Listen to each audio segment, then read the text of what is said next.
สบายดีเมื่อนี้จะมาเฮ็ดอันนั้นฟู้ดฟู้ดอยู่ในโปรแกรม Microsoft Word เอามาเปิดกลางเนาะตัวนี้นี่มันขอบมันใหญ่โพด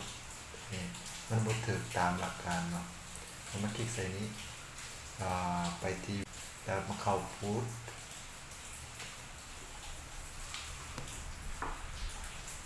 แล้วมาเข้าใส่ option option ตัวนี้เอามาตั้งเป็นtext อยู่นี่เอามาเปลี่ยนเป็น text แล้วกดโอเคนี่มันจะตั้งมันสีเสมอเลยตัวนี้